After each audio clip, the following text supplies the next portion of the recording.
ठीक है। अब जैसे देखो रिलेटिव रिफ्रैक्टिव इंडेक्स में क्या है, जैसे n1 हम लिखते हैं तो इसका मतलब ये होता है कि refractive index of medium 1 with respect to refractive index medium 2। आ रही बात समझ में? 1 का 2 के रिस्पेक्ट में, ठीक है। अब n12 की वैल्यू पता है कैसे लिखेंगे? एक चीज समझो, जब भी विथ रिस्पेक्ट टू वाली जो चीज है, विथ रिस्पेक्ट के बाद जो मीडियम आती है वो हमेशा कहाँ पे जाएगी? डिनोमिनेटर में जाएगी। कहाँ जाएगी वो? डिनोमिनेटर में। तो n1 डिवाइडेड बाई n2 क्या हो जाएगा? ये n1 डिवाइडेड बाई n2। अब देखो n12 की value n1 divided by n2 है। अब n1 की वैल्यू क्या होगी? c डिवाइडेड बाई v1 होगा क्या? n2 की value c divided by v2 होगा क्या? हाँ या ना बोलो। ठीक है, तो n12 की value c by v1 into v2 divided by c cut जाएगा। तो यहां से n12 की वैल्यू देखिए, एक तो n1 डिवाइडेड बाई n2 आया ही आया, equals to v2 divided by v1 आ गया। समझ में आई बात? n12 की वैल्यू क्या आ गया? n1 divided by n2 divided by v2 divided by v1। तो बच्चों ये सारा काम मेरे को एक चीज बताओ कि n21 इसको क्या लिखेंगे? Refractive index of medium 2 with respect to medium 1। बोलो सही है? तो n21 की value n2 divided by n1 या फिर v1 डिवाइडेड बाई v2। किसी को हैरानी परेशानी इस बात में? अब अगला लिखो लॉ ऑफ रिफ्रैक्शन। देखो सबसे पहले तो ये समझो कि लाइट की कुछ अपनी कैरेक्टरिस्टिक प्रॉपर्टी होती है ना? जैसे ट्यूबलाइट जला दिया और सामने बल्ब जला दिया, तीन तरह के मैंने तीन सोर्स से लाइट मैंने आपको दे दिया, ठीक है। जैसे एक तो सनरेज हो गया, समझ बात को, ठीक है। एक ट्यूबलाइट हो गया, दोनों में अंतर होगा ना जी? होगा कि नहीं होगा?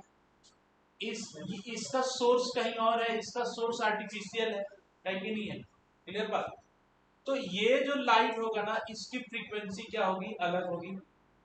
और ये लाइट जो होगी इसकी फ्रीक्वेंसी क्या होगी? अलग। आगे बात समझ में? अच्छा, फ्रीक्वेंसी तभी चेंज होगी जब लाइट के सोर्स को चेंज किया जाएगा। जब तक लाइट का सोर्स सेम रहेगा तब तक फ्रीक्वेंसी पे कोई फर्क नहीं पड़ेगा। आगे समझ में?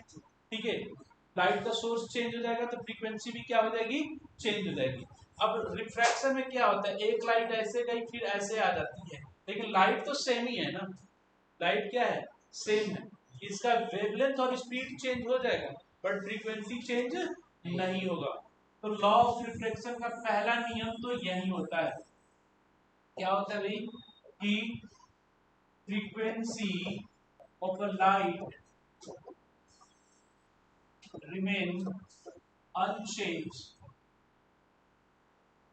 while speed and wavelength get changed। वो चेंज हो जाता है। दूसरा क्या नियम है? Incident rays comma refracted rays comma normal to the interface all lies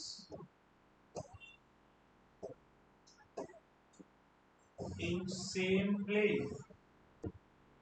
तीसरा, अब एक लाइट में जैसे है एंगल आई, ये क्या हो गया? एंगल आई, N1 N2, ठीक है।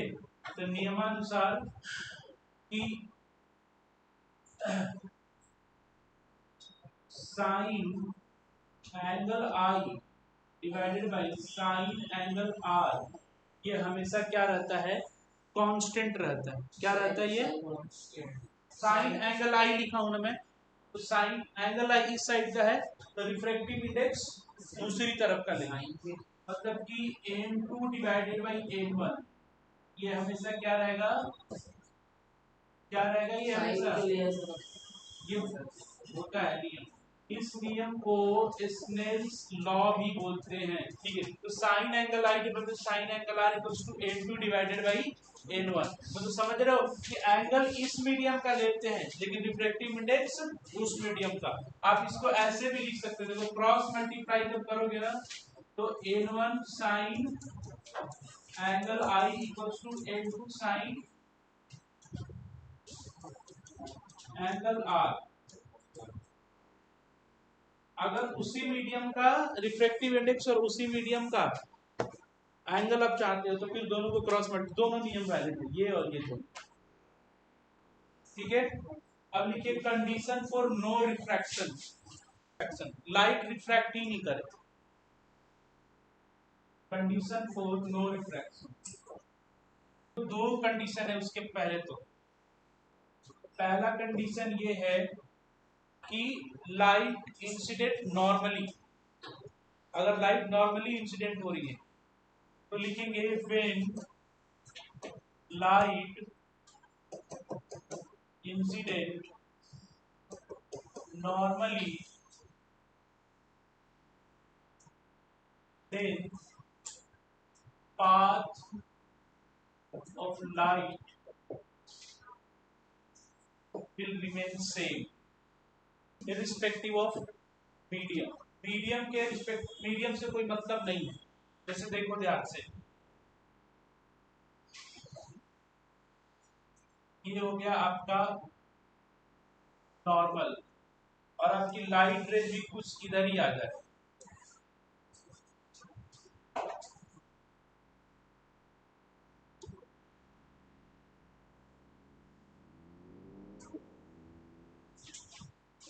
ऐसे माना कि ऊपर हवा है और नीचे पानी है, लेकिन उसके बावजूद भी लाइट जो है ना रिफ्रैक्ट नहीं करेगी। रिफ्रैक्शन क्या होता है, bending of light, path of a light rays while entering from one medium to another medium.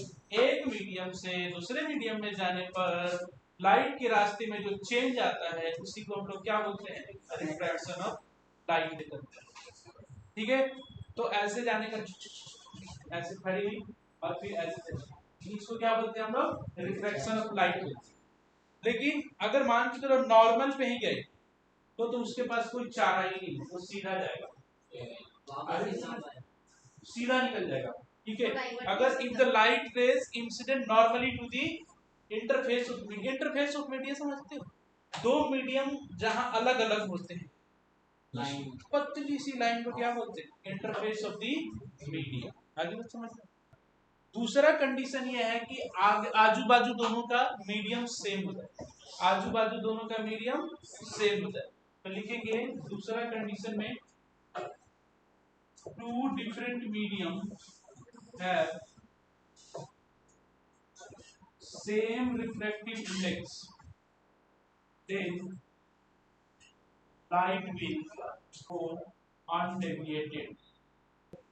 जैसे ध्यान से देखो,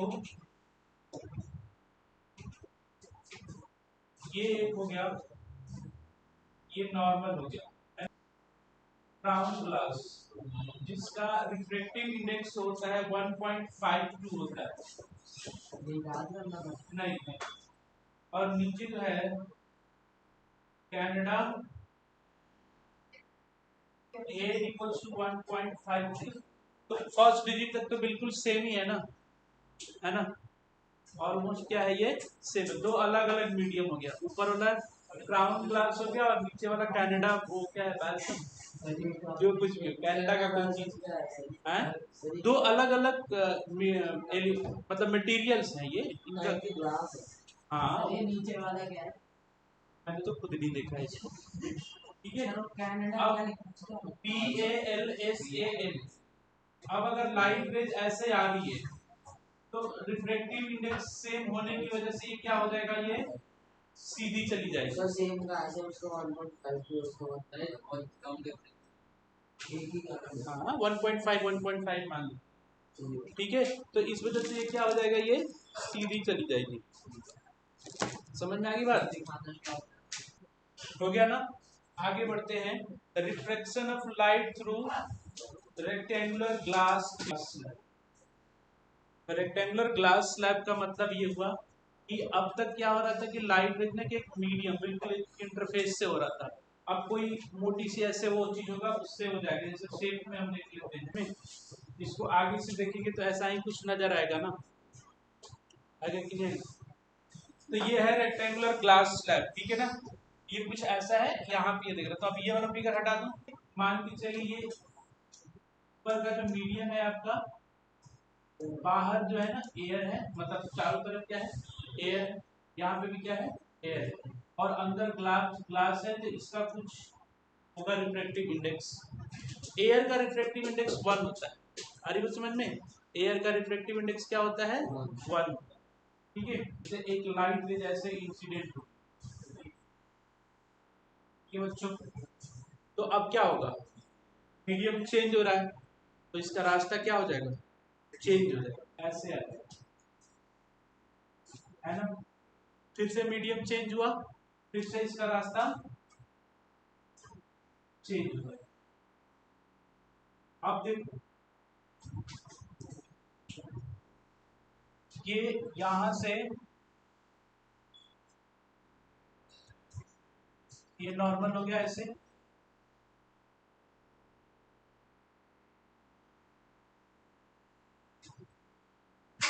ऐसा कुछ है।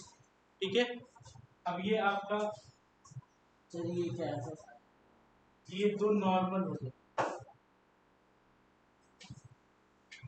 ये तो क्या हो गया, नॉर्मल। लाइट इनिशियली आपका कहाँ पे इंसिडेंट हुई, ऐसे, और फिर फाइनली ये यहाँ से इमर्ज हो गई। समझ रहे हो? ऊपर से लाइट रेज पहले ग्लास स्लैब पे पड़ी, ग्लास स्लैब के अंदर का मीडियम जो था डेंसर था, बाहर का मीडियम कैसा है, रेयरर है। और जब रेयरर से डेंसर में जाती है, RDR, अब रेयरर से जब डेंसर में जाती है तो अपने नॉर्मल की तरफ झुक जाती है, bend towards the normal, from rarer to denser तो बेंड टुवर्ड्स दी नॉर्मल। अब जब ग्लास से बाहर निकली तो डेंसर टू रेयरर का केस बना, तो goes away from the normal. ठीक है, इसमें एक खास बात ये होती है, ये देखिए कि यहाँ पे ये जो लाइट रेज है ना बच्चों, ये जो लाइट रेज है इसको हम लोग बोलते हैं इंसिडेंट रेज। क्या बोलते हैं इसको, इंसिडेंट रेज, इंसिडेंट रेज। ठीक है, अच्छा ये वाला जो लाइट रेज है ना इसको बोलते हैं रिफ्रैक्टेड रेज। क्या बोलते हैं, रिफ्रैक्टेड रेज। और ये लास्ट वाली जो लाइट रेज है ना इसको बोलते हैं इमर्जेंट रेज। क्या बोलते हैं, इमर्जेंट। डॉटेड इसलिए है कि मतलब कि लाइट अगर डेविएट नहीं होती तो सीधी ऐसे निकलती।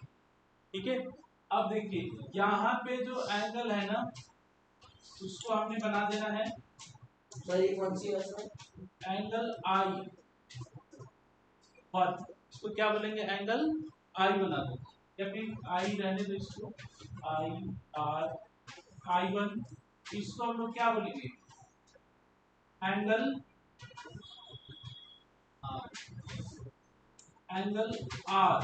ठीक है, एंगल R, इसको हम लोग क्या बना देंगे,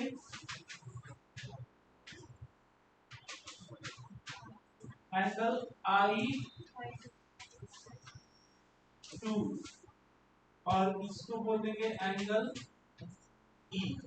क्या बोल देंगे इसको हम लोग, एंगल E।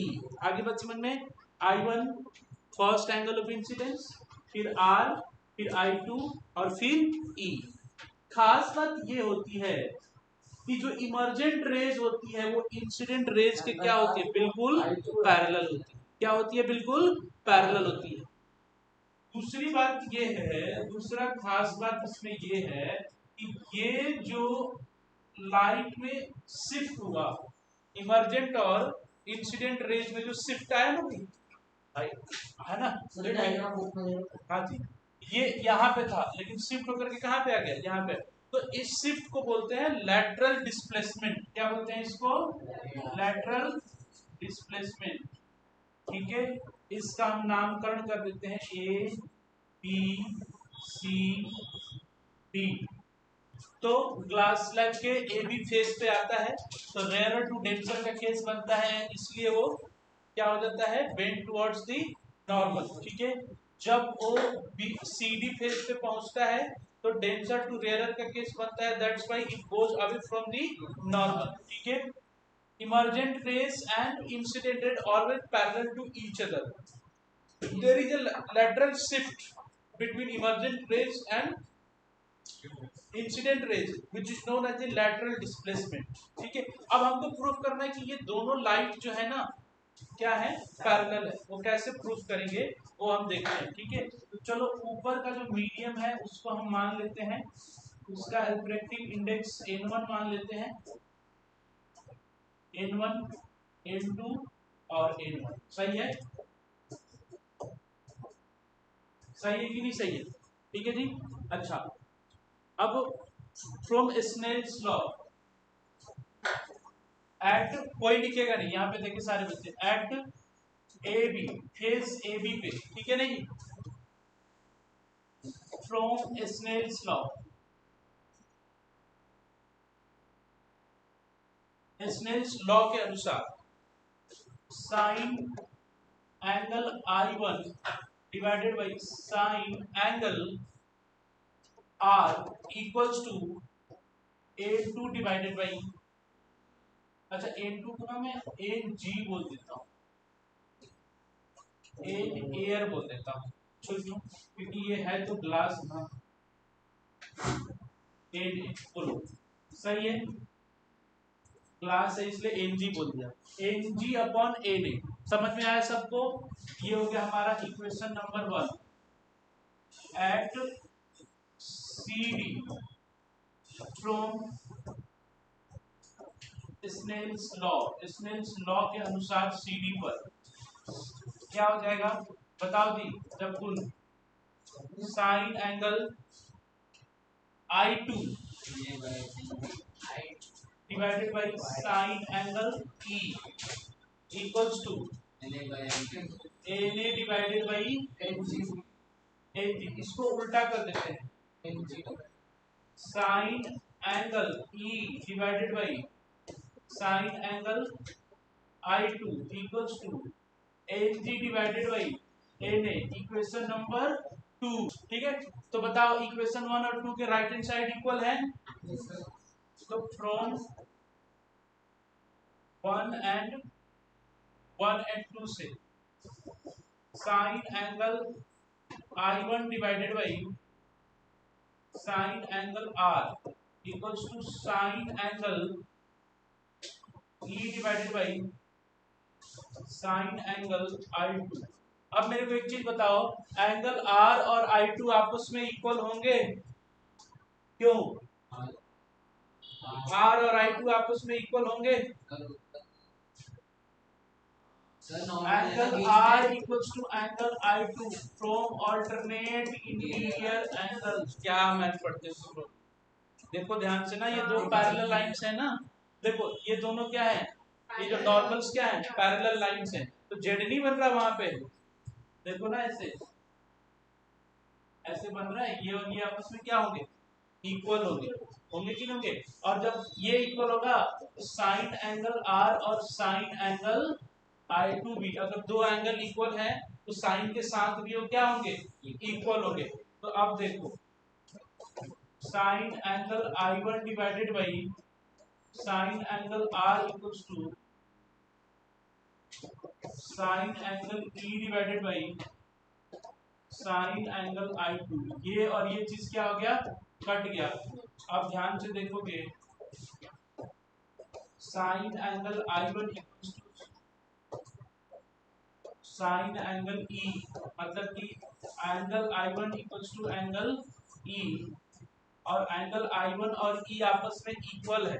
इसका मतलब क्या है, ध्यान से देखोगे तो इसका मतलब इस रेज का हम नाम दे देते हैं, तो यहां से इसको नाम देते हैं x is equal to y Z p q, thus Z p parallel to y q, hence proved।